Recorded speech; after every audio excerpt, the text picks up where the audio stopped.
What's going on, y'all? It's episode 5 of the More Watts podcast. 1, 2, 3, 4, 5. Trying to roll, man. Yeah, we're going to keep going. Keep it We're going. here at Trek Summit. I'm Chad Bennett. Chris Harvell, Tron Rides. He's going to always give his IG. I love it. Always.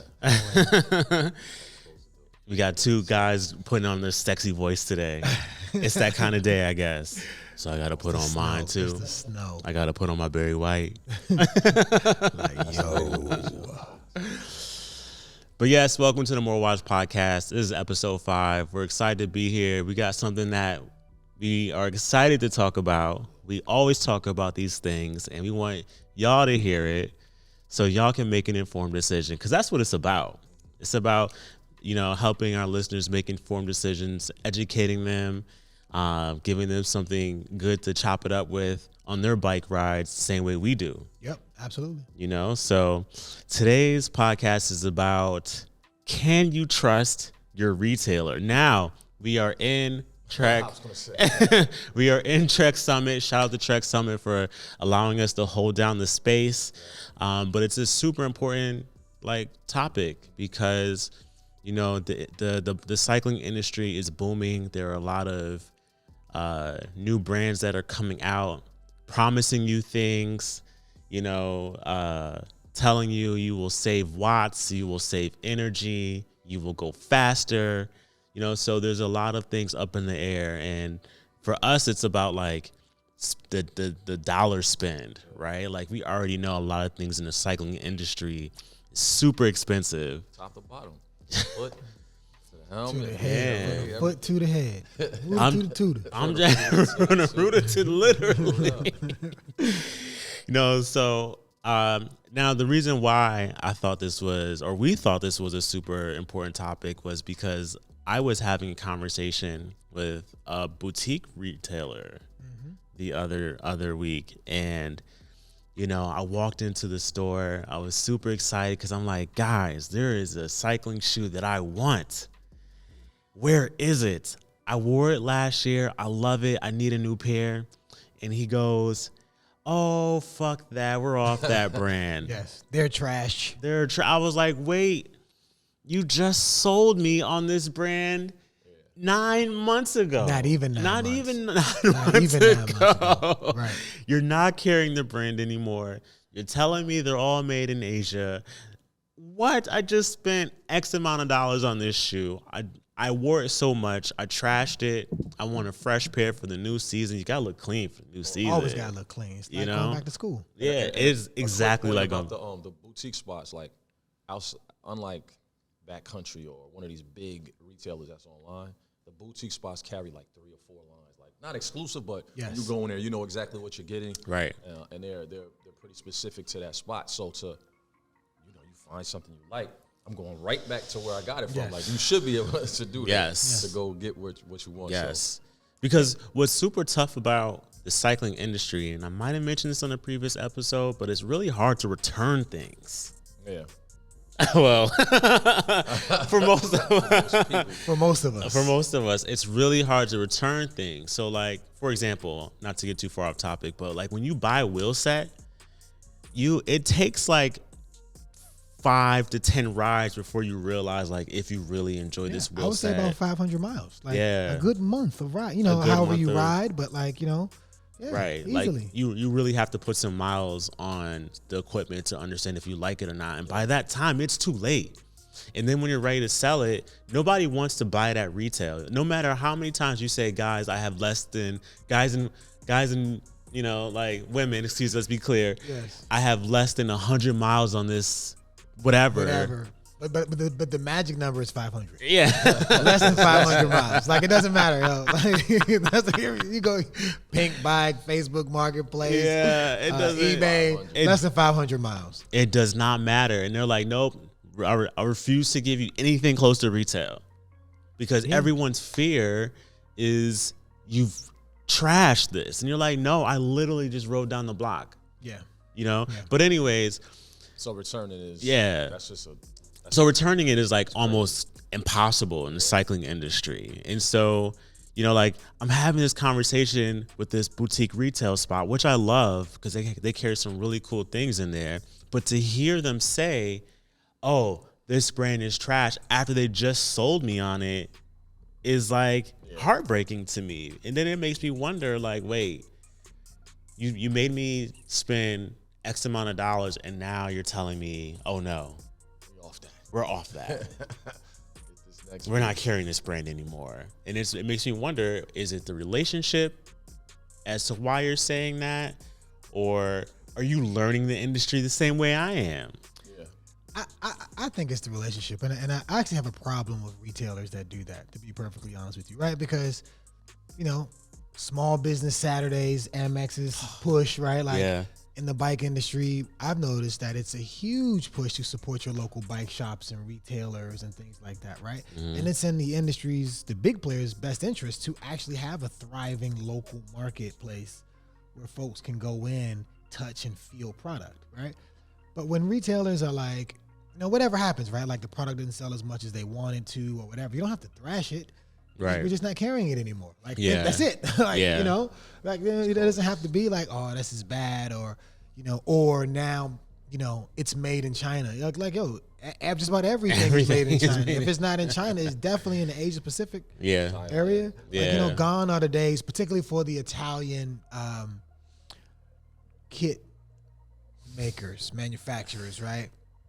I mean, you know, there are a few that are still housed in Italy, but just the economies of scale just don't make sense, right? Right. We even found out the ones that, you know, doing the research, like even the companies that are based out of Italy, they still grab their fabric, or whatever their materials are. They still, the actual work of putting it together is over there. Yes. Still doing that. Because that just makes good business sense, right? Like if Asia is the manufacturing capital of the globe because they've built the infrastructure, they have all the logistical things set up. Manpower, it just doesn't make sense. Right. Different conversation if they're paying a living wage. You know, that's a different conversation. But just purely on the, you know, can you manufacture my stuff at a high quality with great QA, with, you know, very low tolerances and all that sort of stuff? Why wouldn't you manufacture it? I remember when I first learned that Prada made their stuff in Taiwan. You were a little hurt. I was a little hurt. I was like, yo, what happened to the old little Italian man that's like sewing up my shoes most or uncomfortable shoe stitching ever, my by the suit? way. Like, you know, I was like, wait, but it cost the same amount. And of course it cost the same amount. All they did was cut their costs down. Right. It makes Probably in sense. half. It makes complete sense. You know, and so when I heard that, I was like, damn, now I got to go somewhere else because I still think it's a great shoe. Regardless if you trash it or not, I have to then go find this shoe somewhere else. And I don't want to. I want to shop with you. Yeah. And that's where it's like you're not listening to your consumer. You know, like for me, you know, like owning a business, I have to listen to my clients, you know? And so if my client is asking for something, then let's supply it. Yeah. You know, and so if there's, oh, it's trash, I want you to move on to something else. It's like, oh yeah, and then here's this other shoe. It's like, oh, now you want to force me to another shoe now that you've trashed this shoe. So it's just it's heartbreaking, and it makes you just wonder about like other things. Yeah. You know, like, okay, now that you're off this jersey, oh yeah, it's not sweat wicking enough. I don't care what jersey you have.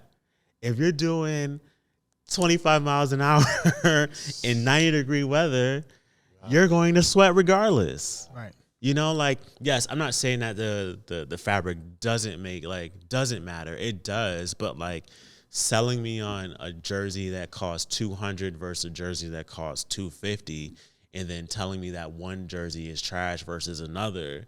Yeah. I mean, I think there's a bunch. You could dive on a bunch of products that have a margin of either make you faster or save you watts, whatever. That margin versus the margin that comes on that price tag, to me, it doesn't equal up. Like perhaps maybe on certain things, like like when they discuss different carbon layups on bikes or what have you. If you're a professional, that shit matters, big. Like, yes, you know yes, like, yes. Those things matter. I mean, and even as us as prosumers, right? Like, you know, like we want to. I mean, cycling is Time the out. only. Can we define prosumer? Yeah, I was about to. I was about to. all right. Right. That's important. So cycling is I think one of the only sports where you can have all of the equipment that the professionals have. Literally. Like literally you can have Yeah. soccer players. I always wonder, do you get the exact same fabric that they have for their kit from Adidas or Nike or whoever the manufacturers are? You can definitely get the same boot, same thing with hoops. Yeah. Right? Football is like there's something about their jerseys that they differentiate between what they make for the pros of course. and what they give the consumers. It could be very close, right? Mm-hmm. But most people don't really have that touch, whereas cycling is actually pushed. You want to have on the exact same thing as Yeah. Julian Alaphilippe, Yeah. right? Matthew Vanderpool. Like you want to have on the exact same, Matt Peterson. You want to have the same thing that they have. So as a rider, bikes, like sell his yes, whole bike. yes. Yeah. Like as a writer, like you have tiers of consumerism. I say the prosumer is someone who is one of two things, right? Trains a lot. Training is important. Not just rides a lot, but actually trains to try to go fast. And you want to be an amateur plus, right? Because you're not a pro, but you're an amateur plus. And on the consumer side, you want to wear or get the benefit of all the things that the pros get the benefit of. Right. Right? Yeah. I would say that's a prosumer to me. Yeah. And your knowledge game is up. Like the information, like your research and you're digging into the crates as far as the information. So Yeah. Yeah. you're not just on on the surface. And to this topic, I think that's a big deal, is because if you deal with these, even if it's not a boutique, even if it's a larger company, whatever, I don't think they assume that you know what you know. Right. So when you go in to actually make a purchase or whatever, you come through with, you already did your research. So you might pick up on some things like, did he just try to, Yeah. he just try to lie to me? Yes. Real quick? Yes. That happens, so. See, but I chalk that up to, I think at the retailer, some of the employees that are hired don't have the knowledge of the full product. Yeah. Now that seems bad, but look, the reality is reality, right? Dealing with human beings, I think just some people don't care enough. Like, I know, it's a fast bike. Yeah. Yeah. It's bad. But if you're like, I heard that, when you built it, it can save me 3 watts. They're like, oh, what's saving you 3 watts again? These handlebars? Oh, okay. Yeah. Yeah. So it's like, as a prosumer, right? Like, I think we're all looking for an advantage. Yes. Like a real advantage. Like telling me like, oh yeah, these sole inserts, top of the line. Mm-hmm. And it's like, wait, but like I can go to Foot Locker Word. and get some. Word. Sure, what is it called? Super Feet, Yeah, Superfeet, Dr. right? Scholl's. Dr. Scholl's. Like there are tons of insole manufacturers, right? Yeah, so like, as retailers, it is your duty to like be honest and say, look, how many times a week do you ride? And that's the problem. They don't Yes. ask enough questions. No. If at all. If Not at about all. You, not about you personally, as far as like you just said, how many times a week do you ride? What are you doing? Yeah, what are you Yes. looking to I'm accomplish? saying, where are you even? I'm just, spending some laps in the park. Okay, that's different than I'm out at 9W 3-4 times Right. a week. Right. Whatever. Right. Or I'm clocking, 150 to 250 miles a week. Yeah. Yeah. One is You not know? better than the other, but It's how just I different. approach Yeah. you as far Yes. as what you need, that's a totally different story. And Yeah. the only retailers that get that question right are the running shops. Oh my gosh. They yeah. legit like I don't mean the Foot Lockers, but I mean like the actual the running true- stores, right? Like they'll Yeah. come in, they'll have the little treadmill in and watch you walk and Yeah. have you run and try to understand what your gait is to figure out what's the best shoe for you, Yeah. It's like, like I'm broadly speaking here, but bike shops will just go like, oh yeah, you like that Pinarello over there? That Dogma F12 that's 15 grand? Ching, Sure. ching. Yeah. What size? What size? Right. And then the consumer goes, I don't know. Oh yeah, you're probably good in the 56. 6, right. 'Cause everybody fits in 56. What you like, 5'10"? Yeah. 56. Right. And it's like, we actually know someone that ended up buying a Pinarello who had no business being in a Pinarello. Yes. Not yet. Not yet. And it's just like, yo, you just got this person to a bike that they're not going to get their money back on. But let's talk about that. Let's back that up a bit, because I don't want anybody to misconstrue what we're trying to say. Right? When you say not ready yet, what do you mean Explain that. Break that down. Yeah, so like if you're just getting into cycling, you have to understand there are different types of bikes for different types of riders And and riding. Conditions riding and terrain. Yeah, Yes. you know, so you have your e-bikes, your gravel bikes, your road bikes, your race bikes, your time trial bikes. There's all these different types of bikes for the environment that you're in. And so if you're like, hey, I want to get into road bikes, there's a specific bike for that. Yeah, even in road bikes, They're categories. splits out. Yeah, Yep. there are categories within road bikes. Shameless plug. Go to Black Watch Cycling on YouTube. We have how to buy a bike. 3 different episodes: road, commuter, and mountain. Check Yes. it out. Back to you, Chad. Thanks, Chris. So, you know, like if you're just starting out, some of the questions that should be asked when you're purchasing your first bike, or if it's been a while since you bought a bike, is how many miles do you plan on riding? You know, are you looking for a comfortable ride? You know, like even if you go like, oh yeah, I'm not looking for a comfortable, I'm looking to get aero. That may not be what your body is telling you. Right. Or what You your know, body is capable of. Of what your body. Especially if you're new to riding, right? Because you can be great in other sports, Correct. but cycling doesn't translate in terms of. for real. Talk about it. Talk about it. It's a difference, especially like coming from track, playing football, whatever. You think you got something. You're with nice you. with it, right? Yeah, But sitting on a bike and being in the positions that you need to be in, it's definitely a different story as far as the fitness level. Now, I think to Chad's point, as far as like maybe just not yet, it's just that you are not yet used to that. Yes. And once you become used to that, okay, now you can make the decision like, oh yeah, I feel like this type of a rider, or when you start digging in, you'll know what you want to do. Yes. Yes. And now you can pick and choose a category. But for you to go into a shop and somebody throws you a Pinarello, and I'm sure a lot of people know, but if you don't know, that's like one of the top of the food chain type of pieces of equipment. Like for somebody to toss you that off the rip, and there's no information exchange, that's kind of crazy. Yeah, that's crazy. And to be clear, right? Like when we talk about aero, we're talking about the position that you're going to be riding in for X amount of miles. And so, you know, it's almost like for us to sit in these stools, right?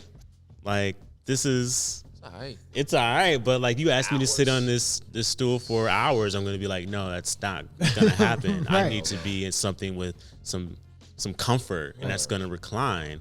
And that's the difference between the types of bikes, you know? And so when you're hitting speed bumps, rocks, you know, that road is beating your back up. Yes. It is tearing you up. It is not comfortable. So even for Og to be ex-athlete from track and football, and what was the bike that you first got on when we started riding? Oh, when I first got I rode fixies and all that, but when I first started, like during the pandemic and all that, actually I came here and Donnie was walking me through it, and I just information wise I had no idea. So he asked me questions like, "What do you want to do?" My answer was, "I don't know." And These that's cats okay. talk about they want to ride 20 miles. 20 miles to me was crazy. So his thought process was, all right, so you're not really sure. Let's make sure you're comfortable. And so Trek makes they have the Madone, obviously Amanda, and then there's the Damani, which is more of a long distance endurance bike. Yeah. And that's what I was on. And I can't lie to you, it was wild comfortable. So Yeah, endurance bike is great when you're first starting out if road riding is what you want to do, you know, and as you start to understand your body and how you want to perform, and you're like, okay, I want to go faster, you'll know. Yeah. You'll know. And one of the things that a lot of folks don't talk about when they're going about bikes, I mean, I even heard it in Trek. I mean, and Trek is really cool with us. We have a good relationship, but sometimes, not in this particular Trek store, but I've been in other Trek stores where they're not asking they're asking what type of riding, but they're like, what really differentiates a Madone, let's say, from a Domani is the position the bike puts you in. Yeah. Right? Like, it's literally the opposite. Yes, the Domani kind of has you sitting more upright, not like city bike, Right. divvy bike style, but just more upright than the Madone, which really has you kind of down and stretched out, right? Because it's an aero bike, right? Yeah. So they missed that piece too. Mm-hmm. They missed that piece too. And listen, in an ideal world, you'll be able to have an Amazon of bike shops where they carry 12 different manufacturers and you can try them all, right? Like, and as a matter of fact, I think retailers don't do this, which is to say, before you buy my bike, we should get you fitted. Right. Yeah. Full stop. Because I made like Chad and I are the same height, but the way we position ourselves on a bike is not the same. Yeah. Chad will get on my bike. It's like, what is going on your bike, I'm bro? literally Like stretched all the way out, right? the yoga position on Chris's bike. Yeah. It's super important. You know, like you had 32s on that bike, right? I had 32 millimeter tires, so when you see, it's not a vast difference, but it's just so noticeable, like when you're actually riding. So right now, all of us are on 28s. We've been on 25s or 26s before. Yeah. Like strictly for racing, obviously, because I'm not sure where y'all are from, but New Jersey, this part, crazy, the roads and all that, so it's a mess. But the 32s were, I mean, it was just super comfortable. And a lot of bikes, you can fit them on that, and there's a different range of size of tires you could use on the different wheels that you have. So there's just so much information. You need for to you be to informed, just go yeah. cop, and they just tell you, like, yeah, get this. It's out of control. Please don't. If you're in the process of buying a bike, don't let that happen. Don't let it just happen when you go in, they point something out, and you just walk out with it. Or if you're just clear that I want to ride my bike like I used to when I was a kid, right? Like I'm not, no, because this matters, right? Like if I'm not trying to get into the sport of cycling, Right. but I just want a bike that I can get on, pedal around for 30 minutes, then your body can pretty much do that on any bike. Listen, I will tell you, I bought a BMX bike last season and I tried the bunny hop. It is not the same. Not the same. At that age. It is not the same from when you were 13 to now you're, you know, I'm 25 now. Right. 25 times 1.5. 25 times 1.5. You know? 1.65. So, but what about, so what about, it's not just the bike itself, but, and even in the stores where they try to sell you, but like, you know, what about the components? Like I see a lot of people with the oversized pulley wheels and. oh man, literally. Can we talk about this? Because I'm ignorant to it. I mean, I get it. Let's talk about this, And bro. hold on, I have an oversized. And there are a lot of folks that we ride with yeah, that have them. but let's be clear. I bought mine for pure aesthetic. And that's what I love about you. Can we talk about how I love that about Chad? Chad will be honest. Like, this ain't about saving watts. This No. just look hot. It looks It makes hot. my shit look pure fast. aesthetic. If someone Yes. comes to me talking about, yo, I'm about to save 5 watts, I'm gonna say, Yeah. Right. That's not a conversation for me. I just like the way it looks because it's spinning.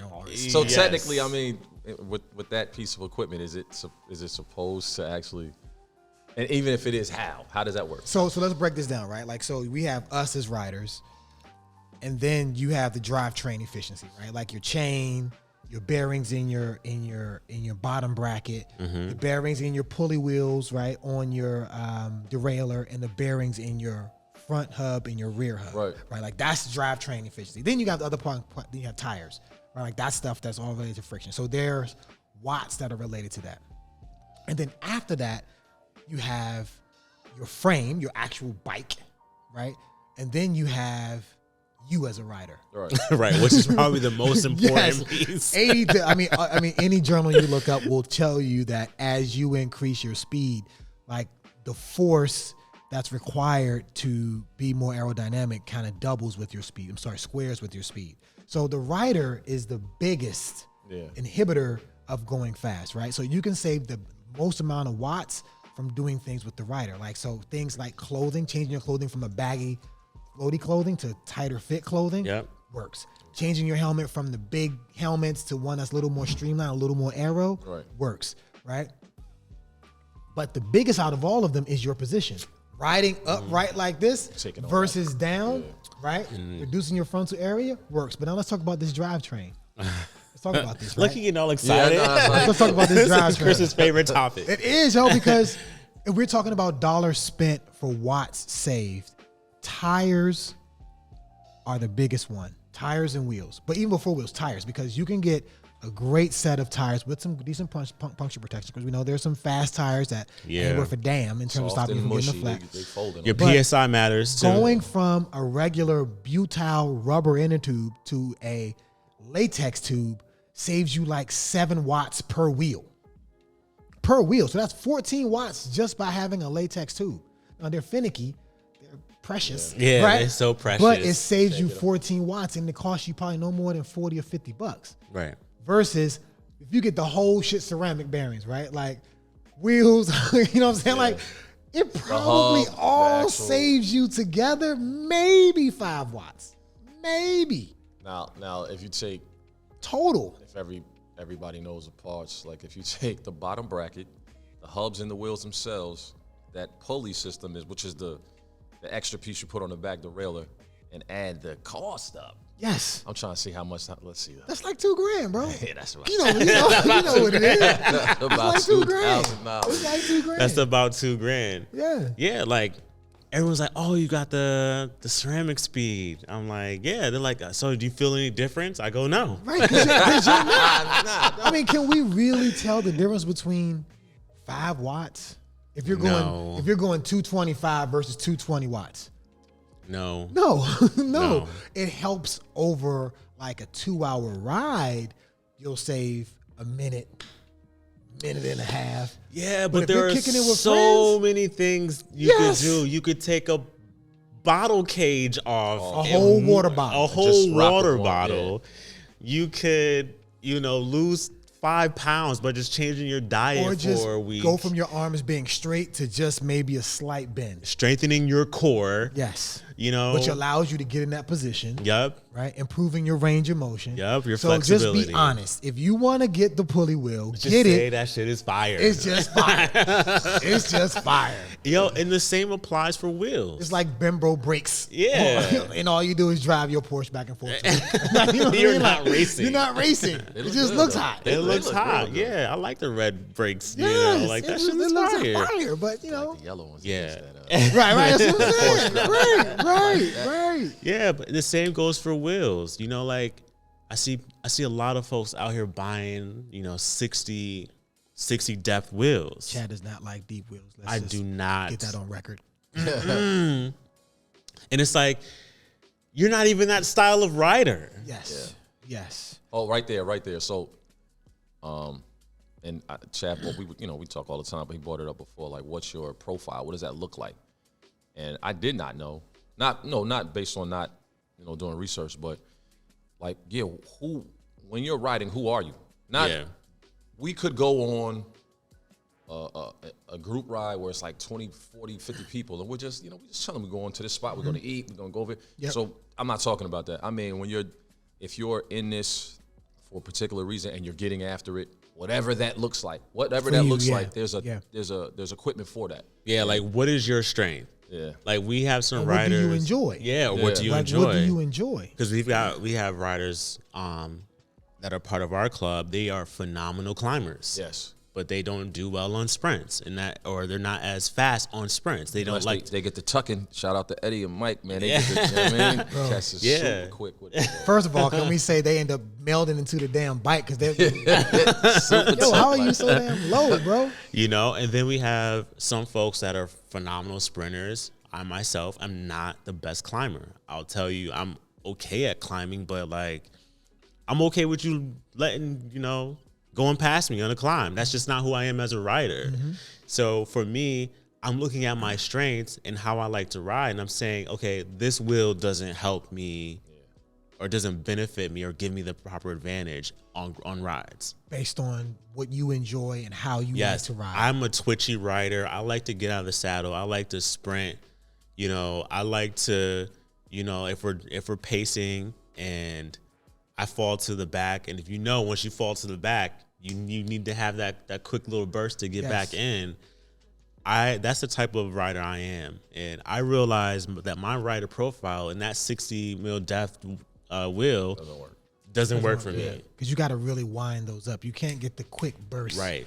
On 'em. You got to wind them up. Right. Yeah. And so that, like some people don't even realize that they're not taking full advantage of their rider profile because they care about looks. Yes. That's cool. That's what. Yeah. that's a But good that's thing. okay. That's okay. As That's long okay. as you are honest with yourself. Right. Right. And you're not getting frustrated because, it's like, like if you want to really become a cyclist, then you need to pay a little bit more attention to how you like to ride and what can help enhance your ride. Yeah. Cause when we were getting a bike fitting, Chris was with me one time and you were saying like, Chad, how are you so how are you so in touch with your body? Right, yes, yes. Yo, Chad will be like, yo, move that down a half a centimeter. I can still feel. Just, so okay, in touch. 0.75, that's it right there. That's it. But word, like, real shout out to Chad, though. I mean, I ended up falling into that same box because once you ride for 10 hours, 8 hours a week, right? Once you start doing that type of riding, you begin to notice the smallest things and how it impacts your body, Yep. right? And again, a new rider wouldn't know any of this stuff, right? No, If you don't- but you know? if all right, if you are a new rider or you started already, you're into that maybe 6, 7, 8 months going into a year. The thing that I want to impose on you is, if you feel comfortable, I bet you it's something way more comfortable. There's positions that are way more Yes. comfortable. You can Yeah. you don't necessarily have to buy anything like equipment wise, but there's things you can do to get even more comfortable, and therefore you'll enjoy. And the number one riding thing more. is that bike fit. Yeah. Right? We talked about that last episode, starting but there, bike yeah. fit. Yeah. Yeah, that bike fit is the first step. And as you ride, like you can start today, and then in 3 months, you're like, I want to change how I ride. So you go get another bike fit because now you adjust a little bit more, right? Like, so you go back again, they may change your position a little more. Yep. Change your position a little more, right? Yeah. But a lot of folks don't do that. Yeah. I mean, wheels, shoes. Can we talk about shoes? Oh my, y'all know I like to talk I about listen. that. Look, I'm Chad all- and I are both sneakerheads. So So like you can buy $500 shoe and it doesn't mean that's the right shoe for you. You know, like it's please don't just buy the shoe because it's cheap. yeah. Don't buy a shoe because it's cheap, and don't buy a shoe because it's expensive Expensive, and you right, can afford it. right. Like, make sure you are trying on the right shoes. Make sure you're getting the proper inserts. Yes. Make sure it goes back to the bike fitting. Your cleat position on the your bottom of the shoe shoe. is also important. I know I talked about it in the last episode, but I was moving once I you fixed got that? once we got the cleat position fixed. Oh my gosh, I was like, I feel so much faster. Right. Those are noticeable things. Right. It's just your level of connectivity and how you become one with the bike. Exactly. Right. And it's hard, you know what I'm thinking about? It's like it's hard for people to probably really understand, like, yo, y'all wilding, like, you know, like what like it's when you first start riding, you won't know. But ask anybody that's even ridden more than 3,000 miles in a year. Like you can tell Yeah. right away when the cleat position is different. The seat fore aft is different. Yep. Right? Your reach is different. You can tell all those things in terms Yeah. of how it makes your body feel. Somebody's messing around and changed my seat without me. Well, I want to fight them. Right. Yeah, exactly. yeah. Like, yo, you got me Yeah. messed up, bro.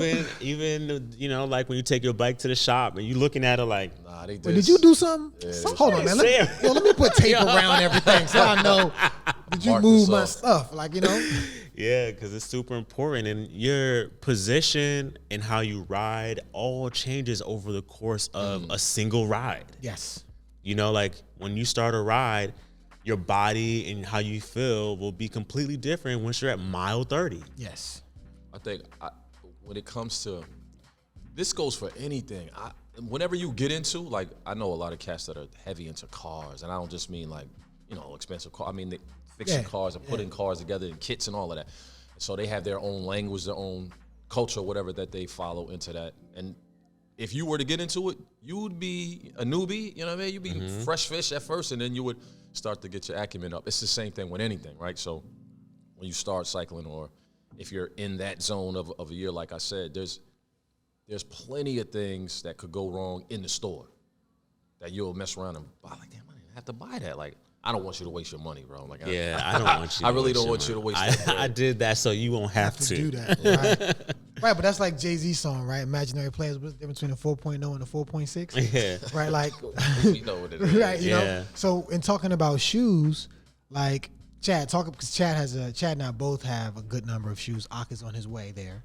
Nah, I'm not spending no bread like y'all cats, man. Slowly, but Chad's shoe journey has been a little different from mine because he even tried lace-ups where I never tried lace-ups. Yeah, right? yeah. Like, Chad, so talk a little bit about like your shoe journey and what you've noticed between your shoes Yeah, I mean, I started out on versus what the retailers will say. Yeah, that's really what it Right, is. bring it all back together. Right, That's really what it is. Right, right. yeah. So I started out on a pair of Physiques. Forgot the actual name, Model or a whatever. model or whatever. It was one boa on the top, strap on the bottom. If you know anything about physiques, they're sort of wide. They're a little bit wide, and so every shoe is different. And going back to what I was saying before, once some of these cycling places that you buy apparel from, once you buy it, that's it. So I was like, whatever, I'll wear it. And then at this time, I was on a gravel bike. Then I got out of that shoe, went to a Giro Empire, loved it because the leather was so like supple on this Giro Empire. Nothing replace leather on a shoe. The way it wraps around your foot, Yeah. especially once it's broken in. Oh my gosh. And that was my first like tie-up. And one of the challenges with tie-ups, especially when you're on longer rides, is there's no adjustment. You know, like once you tie that shoe, It is what it is. that is it. Yeah. So if you're on a ride and it's cold and that shoe is tight, you're cutting off circulation, your feet will get cold. Cold. But I still love that shoe. I love the look. And at that moment as a cyclist, I didn't really understand my body and how I would like to ride. But that was actually when I got my first bike fitting and they changed the cleat position for me. And so I started to feel more powerful through my power transfer. And then I moved to this season. I got out of the Empire, the Giro Empire, and we got into our favorite shoe, Yes, the Souplesse. the Souplesse. You cannot buy them here in the U.S. No, like you you got to go cannot. to international retailers. I'm not switching, bro. Yo, tell them why not. Nah, well, all right. So I had lace ups, I had Giros, whatever, and the top part of the shoe, I don't know if you could tell, but the plate of your foot. That instep, that's the instep. Yeah. When you lift, like everybody knows you push on the pedals, but there's a power transfer when you on this side, when this is going down, you're lifting this side up, or at least you should be. You should be pulling up. And the Souplesse, the top part of that shoe, got you covered, bro. And it's the same as the bottom is. It's hard or as stiff as the bottom is, where you can actually press down and get to it. Yeah. The top part is the same. It's built the same type of way. Yeah. And I haven't found that on anything else, so I'm good. I'm straight. Yeah. And honestly, it depends on the style of rider you are, your profile again. Yeah, that's true. Because if you're a casual rider, then all the things that we're talking about, power transfer, you're just like, hey, I'm happy to be on a bike. Power transfer, aka the effort that you The put effort. in. Yep. Through your downstroke and back up. If you're just a casual rider and you're like, look, guys, we're just out here to go grab a coffee and a beer, you're okay. Whatever fits your foot. And it doesn't is give you hot comfortable. spots. It's good. It's comfortable. Yep. Yep. But if you're out here and you're hammering it and you're in group rides where you guys are really pushing it and you're going hard. Or you're doing long rides. Yeah, Maybe long you're not pushing, rides. but you're doing centuries, 80-mile rides. Yeah, Right? you're doing tempo and thresholds. You know, like you're going to want something that's going to be a little bit more secure around your entire foot and that actually grips the back of your heel because you don't want heel slippage. And so the Souplesse actually gave all three of us that. So if you look back at our Black Watch Cycling Instagram, that's the handle. You go back and see a lot of the pictures, we're all wearing the same shoe. And it's because we found this shoe and we loved it and we all were looking for that same experience because it has that carbon plate over the top. And we hammer it sometimes. And it's also a great comfortable shoe because it vents well It does. on summer rides. And by the way, that doesn't mean that physique won't work for somebody Oh, yeah, else. it doesn't. Bontrager won't doesn't. work for and like, like feet are feet are very unique. Oh, yeah, right? They're like because- snowflakes. Now, I wore like 3 different shoes this past season. And then you found the one that was like, this is the shoe. Yeah. Irrespective of how I'm riding or how long I'm riding or Right. whatever, it just works. Yeah, because I was also in Bontrager Triple X's. And Which they love, me not so much. Yeah, No, I dig them. Yeah, definitely. Yeah, the flag joints, I still wear those, you know. So, but the Souplesses for when we were hammering it, that was just more of what was great for my body and my foot. I think the for this point, the summary of this whole point is in order. Like if you you really have to know who you are, what you want to do. Yeah. Because it's just all that matters. Now it's like, I definitely want to try to increase fitness. I want to get after this. I'm gonna stick with it for a while. Then there's certain things you could do. Yeah. Go down that path. If you just ride, you just ride. And Like, this all goes back to the types of questions your retailer should be asking. Yes. You know, And I know it sounds like a lot, right? Like you want to go buy a bike. Like I said, when you're a kid, it's like, yo, that one looks nice. I like the color. Let me grab it and go. Like, no, it's actually a lot involved. The helmet, the gear, the clothing. Now we're talking about shoes. Yeah. Not to mention the actual things on the damn bike. Like it seems it can be intimidating. But if you're watching this or listening to this and you want to just start cycling, don't let any of this get in your way, right? Like don't. Just go to your local bike shop and just say, I just want to ride my bike. And they'll help you find something. Make sure it fits your budget and all that. Yeah. And then ride. Just ride for 3-4 months, a summer. Yeah. So you can understand. Actually, as I think about it, a retailer, they are like consultants. They're advisors. Yeah. Like you should Some not. better than others, but yeah. You should not go into a bike shop and not at least have a good hour or two of time set aside for this purchase. Yes. It should not be, or at least say, hey, I'm going to spend an hour with you today. I'll be back next week. Do your own research. Yes. And then come back. Yeah. Yes, it's not the same, but it's akin to car shop. You could not go to a car dealership and just be like, yeah, let me get a car. But some people do that because they're people just do. like, I've always wanted X. No, but But even if you wanted that, you'd be like, yeah, I want that. That's different. I just want something. I'm saying you don't know. You need a car. You're Right. trying to get a car, but I don't know anything. Yeah. Just let me get a car. Nah, you Right. yeah, you gotta. They're like, what's your gas mileage you need? How much space do you need? You have kids. Yeah. Those type of things. Man. You have to ask those questions. They definitely have to ask you those questions in order for this transaction to be on the up and up. Otherwise, like, you don't want to be at a loss. We don't want you to be at a loss. Yeah, the experience goes downhill, and then you're not riding a bike. It's just collecting dust. Yes. That's typically what happens.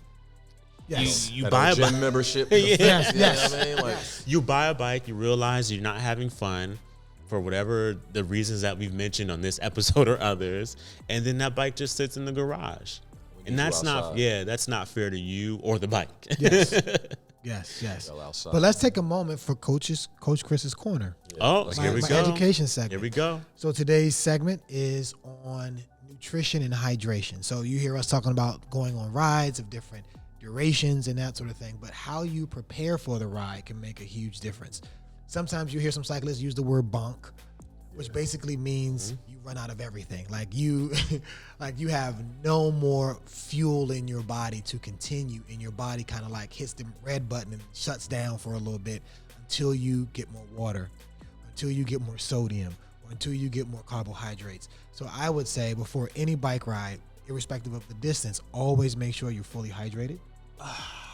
You cannot hydrate as Chad drinks his water. You can't hydrate for a long ride the morning of the ride. Like you have to hydrate a day or two prior so that level of water and hydration can be a part of your system. Then when you're on the ride, you want to bring things to assist in the continuing of the hydration, right?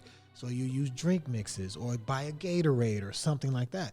And in terms of nutrition, prior to the ride, if you're doing a longer ride, you want to eat something that's a little more heavy in carbs.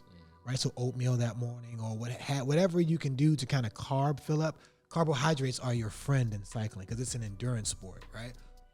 There's a weight issue that happens in cycling too. We'll cover that on another episode, but don't worry about that for now. Just make sure you're getting your carbohydrates pre-ride, the night before, the morning of, and then while you're on the bike, try to have every hour of riding, try to have a bar, something, or a gel. To try to get some carbohydrates in you to continue your fueling, right? Like, so it's very important that we continue to eat and have the carbohydrates that we need to act as fuel as well as to hydrate. So yeah, that's my educational. Yeah, I mean, even if you can talk to a nutritionist, and that's also important if you can. But talk about your diet before a long. Let's just say we're doing 50 miles. Talk about what you do the night before, and then what you do during the ride. For yourself. So if I know we're going to go on like a 50, 60 miler, the day before, that morning, the day before, I'll eat oatmeal. For lunch, I'll have probably pasta. For dinner, I'll have maybe some fish with some rice or something like that. So I'm actually kind of carb loading a little bit prior to, but I will also make sure that I drink 3 to 4 liters of water that day before. And then the morning of, I always have steel cut oats. If I'm going to do a long ride, steel cut oats. And then what I'm bringing with me is we love Team Kitchen. Don't we love Team Kitchen? Oh, we love If you Team have Kitchen. not heard of Team Kitchen, please go to Team Kitchen's website. It's an Team apple pie in a Kitchen. pouch. Yo, it is so good. But what's great about it is it has an oatmeal consistency, which helps with the digestion of it, right? So your body doesn't have to work as hard while it's already under stress. So I'll bring a Team Kitchen. I may bring a Stinger cookie. Yep. I may bring a gel. I'm not a big gel guy, but I may bring a gel. But I'm definitely bringing probably some blocks. Yo, and when you out there, man, share with your brothers and all Share. that. If you, And yeah, somebody you low. know, Yes. I brought gummy bears on our last Yeah, ride. that hit. That the gummy bears hit. The gummy bears hit nicely. But there'll be people who want to ride. So let me finish. So then I'll bring 2 water bottles. One water bottle will have a drink mix in it that's purely that has electrolytes and stuff like that. The other one, I'll have some liquid form of carbohydrate. Right. So there are drink mixes that can give you carbs within the mix. So once we stop, if we stop in a place for water, I'll actually get a bottle of just pure water then, right? But that's usually what I'm doing. But I want to switch gears and go pick up what you said, because there have been people who go ride, let alone Sir Ockington here with Mr. One Bottle. Mr. One Or Bottle the Golden himself. Child AR who like eats fig leaves while he's riding, right? Most people can't do that. No. Right? Like, and they'll come out with 2 bottles, but 10 minutes into the ride, they've already finished 1 bottle, which demonstrates their level of hydration. Yep, That they're means that dehydrated. They're already dehydrated. Yeah. 10 minutes into a 2.5 hour ride, your first water bottle is done. That's no bueno. Yep. That's a big problem. Yeah, but even your sugar level, and that's why I had the Yes. gummy bears. Yes. When you're on, if it's 80 degrees out, even 70 degrees, you know it's warm. There's some humidity, and your body is cold. That's a problem. Yes. I think this gets lost only because, you know, once you stop, you get it. But while we're moving the whole time, and I don't even care if you're going hard or not. You understand how much fluid you leaking? Yes. You understand? You get. I don't Your know. if level people of get how perspiration much is super sweat high. Or just Yes. it's just like water's coming. So even if you drank the night before, like you said, you find yourself you on a ride, and you just dump it. Yo, you're done. Your You're body done. just drops Especially everything, when it's bro. cold, because you don't sweat the same, right? Like, Right. But you're still using the same level of energy, Yeah. right? Yeah. It's You just still- drying up it's- faster. Right. You just, it just isn't coming out the same way or showing up the same way because we have on layers, right? Right. You know, I'm tired. And if you can avoid alcohol please try the to night avoid it. before, Again, unless you're going on a purely social ride and yeah, everybody's just kind of slow rolling it, and it's a social ride, right? Yeah. Like you're just riding from one drink spot to the next, then Yeah. do your thing. But if because you're I really can smell the Hennessy coming coming off out, your yes, body. word. I can smell Drink it. vodka, people. It doesn't come through your pores the same way. That If you want to brown drink comes the through. Henny, drink it, but I can smell it. And for our cigar lovers, probably that's not a good idea. Either. That's not a good idea. You're not gonna either. make it. You're not gonna make it. You're not as young as you used to be. Yeah. And even if you are young, you're still trashing your body. Yeah, it's not good. Yeah. No. But now this was a pretty dope topic. I think we could actually talk about this for hours. We can, because we didn't even get into carbon layups. The difference between like particular bikes. Tell them what the difference is. Yes. So for example, right? Tell them what the difference is. Some bike manufacturers. So we're in Trek right now. Trek uses OCLV, which is an acronym for the exact type of carbon that they're using. That's all that is. But they give different numbers. You have 500, you have 600, and you have an 800. Okay, well, 800 is their best layup. Now, other manufacturers have something similar to that. Like Specialized uses R's, fact something R, like 9R, 10R, 11. 11R for the Venge, and then 12R. The whole thing about it, though, is supposed to be how the carbon is laid, and it's supposed to improve the feel of the ride. Now, again, like that oversized pulley wheel, maybe you just want to get the highest version of carbon because it just sounds like it's the best. I only want to ride the best. Listen, if you want the top end, Get get the it. top end. Get it. But if you're a new rider or even intermediate rider, But don't stretch your dollar just to Yes. have the top end Yes. because Yes. uh, and you shouldn't be riding with people, quite frankly, that are kind of bike shaming you. yeah. Like, like Trek does a good job because you can't really see what carbon layup it is. Right. Right. The branding never The changes. branding never really changes, which is awesome on Trek side. And BMC, like a lot of Special, on the other hand, Special's like, yeah. Yeah, they're throwing it in your face. Yes. They throw it in your face like he Yeah. has the expensive bike and you don't. Yep. Yes. Yeah. Same manufacturer. It's like Lexus and Toyota. Yes.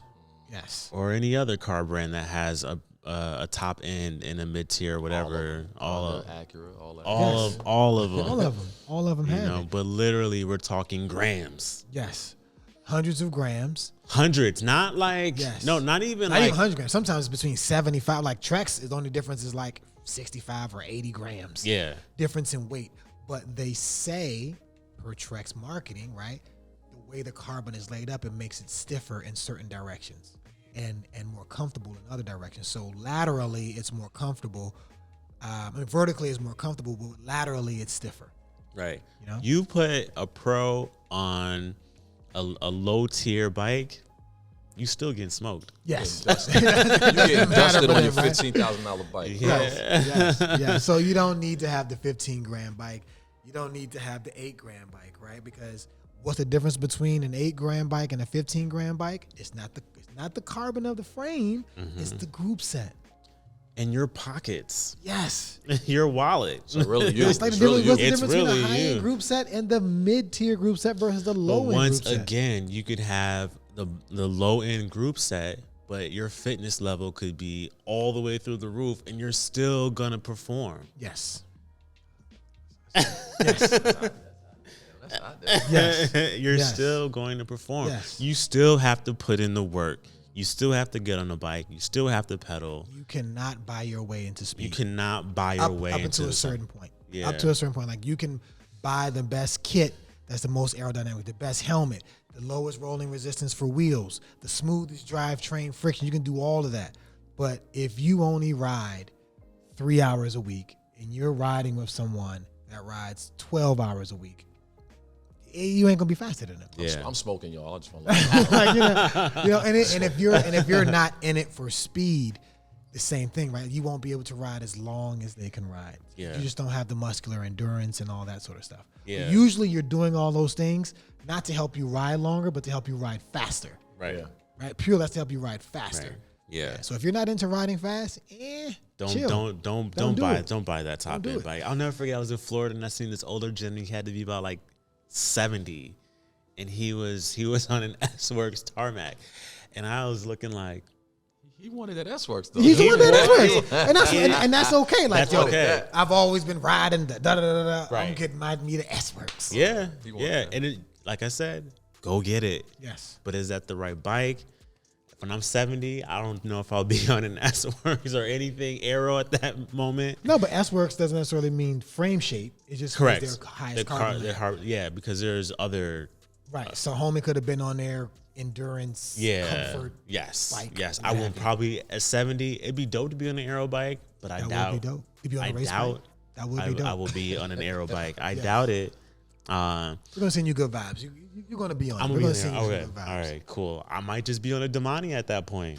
That's okay. Damani has some aero frame shapes in there. Yeah. I'm all about 32s. Who knows when I'm 70 what the bike industry will It's gonna look be, like? Yo, they're topping out though, for real. They're really topping out on things that you can actually change. Just like Formula One, like there's only so much Yeah. you can change at this point. Yeah. Well, that's a great topic for another episode. Let's hold that one. Okay. Let's hold that one. But I think we're good. Yeah, I think Yeah, we are. we're good. But yeah, when you go to the retailers, please either you ask the questions or make sure they ask you the questions. Yeah, please. they're not asking you questions. And just or bring a friend with you. Yeah. Yeah, like- bring someone that's knowledgeable. Right. Yeah. Right. Or at the very least, y'all research it together just in case you're in there, you get a little nervous, that your friend can act as your advocate. Correct. And maybe Man, remember call us, something. man. Call her. You know what I'm saying? DM us, not call. that's all Sir up. Ockington is showing his age. I got my phone. You hit me right on the phone. You know what I'm saying? What's that Mike Jones number again? That's funny right there. Nah, but thank you to everyone that tuned into this episode. Once again, you can follow us at Black Watts Cycling. You can also hit our website, blackwatts.cc. You can join Black Watts. It doesn't matter where you live. We are accepting new What type of members rider all you over are, the country. I don't care men what kind and of women. bike you have. Fathers, mothers, uncles, all that. Cousins, aunties, come on. through. TTs. I don't care. If you love riding and you want to spread the gospel of cycling, join Black Watts. Join Black Watts. I'm Chad Bennett. You can follow me at Chad Bennett. I'm Chris at Tron Rides on IG. And what's your IG? Black Watts Cycling. Hashtag follow no the IG OC. No IG. Follow the Black Watch cycling page. All right, y'all. Love y'all. More Watts. Yes, Peace, sir. more watch. More Watts. Peace.